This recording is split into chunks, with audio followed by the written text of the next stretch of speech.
एक राजा था, उसके मंत्री थे, सभी वृद्ध हो रहे थे। वे चाहते थे कि अपनी अगली पीढ़ी को जिम्मेदारी दे दी जाए। राजा ने देखा अपना राजकुमार बहुत सारे मित्रों से घिरा हुआ है, और यदि इसे राज सौंप दिया जाए और ये ऐसे मित्रों से घिरा हुआ है, पता नहीं इसके सच्चे है नहीं है, और इसको बर्बाद कर देंगे, तो पहले इसे सच्चे मित्र की पहचान कराई जाए।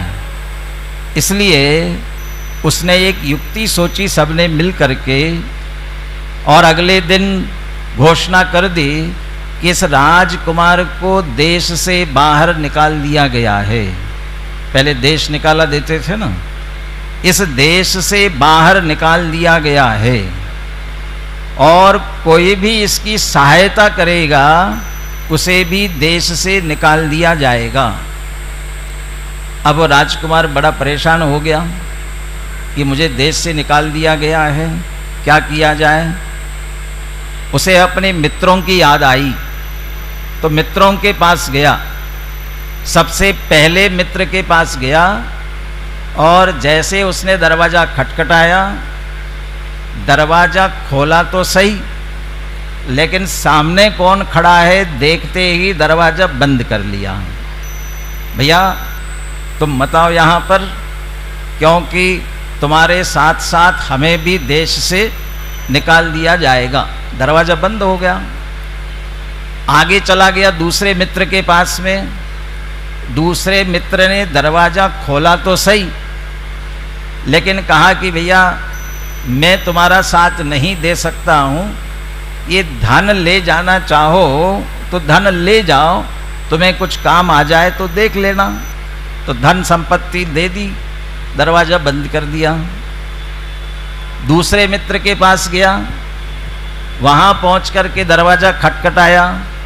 दरवाज़ा तो उसने भी खोला, लेकिन उसने कहा मैं भी साथ नहीं दे सकता हूँ, तुम्हें इस देश से बाहर जाना है तो बहुत से बहुत ये मेरा घोड़ा साथ में ले जाओ, तुम्हें बाहर जाने के काम आ जाएगा। परेशान होकर के एक और मित्र था, उसके पास में गया, दरवाज़ा खटखटाया, खोला, क्या हुआ, ऐसा ऐसा हुआ। तो उस मित्र ने कहा तुम्हारा अपराध क्या है? कि मेरा कोई अपराध नहीं है। तो अपराध नहीं है तो ऐसे राजा देश से कैसे निकाल सकता? निकाल दिया है ना, कैसे निकाल सकता है? चलो राजा के पास चल करके पूछते हैं। अब मैं साथ में चलने के लिए तैयार हूँ। और वो साथ में राजा के दरबार में गए, राजा से पूछा आपने इसे देश से कैसे निकाला है?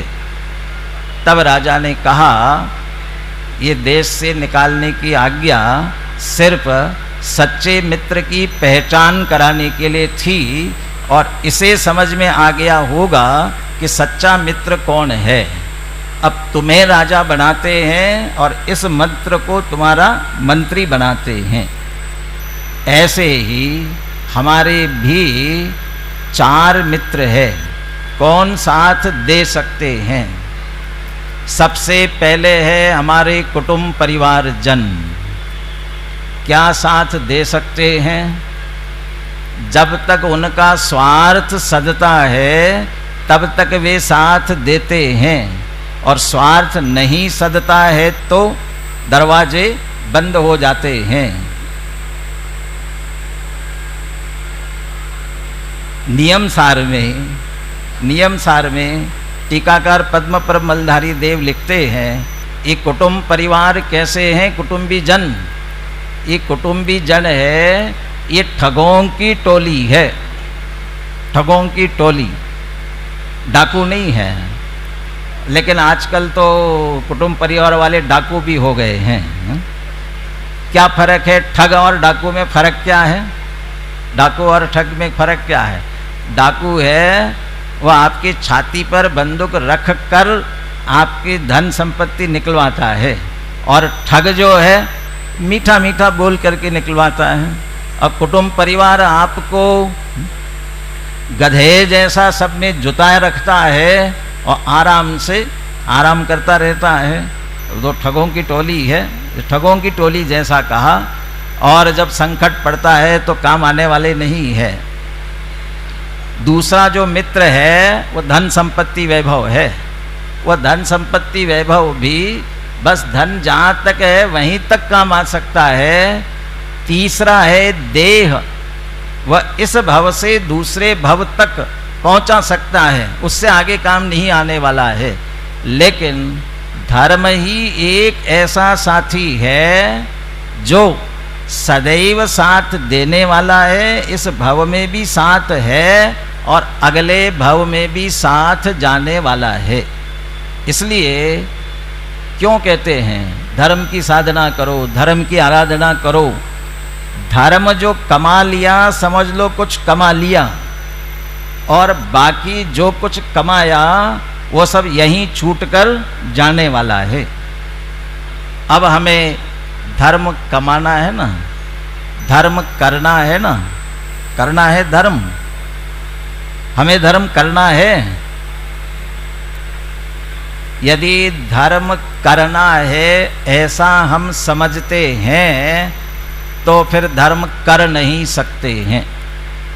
धर्म करना है ऐसा यदि हम समझते हैं तो धर्म कर नहीं सकते हैं। क्यों? क्योंकि धर्म करने की चीज है क्या, धर्म का स्वरूप क्या है, ये पहले हमें समझना चाहिए। धर्म धर्म सब कोई कहे, धर्म न जाने कोई, धर्म मर्म जाने बिना धर्म कहाँ से होए। यदि धर्म का मर्म नहीं समझा तो धर्म प्रकट होने वाला नहीं है। है क्या धर्म? मेरे ख्याल से गुजराती का दोहा है, धर्म न बाड़े नीपजे, धर्म न हाटे बिकाए, धर्म विवेके नीपजे, जे समझे ते थाय। धर्म, आप यदि रत्नकरण श्रावकाचार्य का स्वाध्याय करो ना तो प्रारंभ में ही पंडित सदादुपजा ने लिखा है ये, अरे धर्म कोई ऐसी चीज नहीं है जो बाजार जाकर के रुपया पैसा दे करके खरीद लाएंगे। धर्म न, पहले कहा कि खेत में उत्पन्न नहीं होता है, बाड़े नीपजे, कहीं खेत में पैदा नहीं होता है कि बो करके हम धर्म काट लेंगे, फसल जैसी धर्म ले आएंगे। और कहीं बाजार में बिकता नहीं है धर्म, तो होता कहाँ है? धर्म विवेके नीपजे, धर्म विवेक में उत्पन्न होता है। जे समझे ते ठाए, जो उसका स्वरूप समझे उसे प्रकट होता है। जब वह समझने की वस्तु है और हम उसे समझे नहीं और करने की कोशिश करें तो फिर वह कैसे हो सकता है?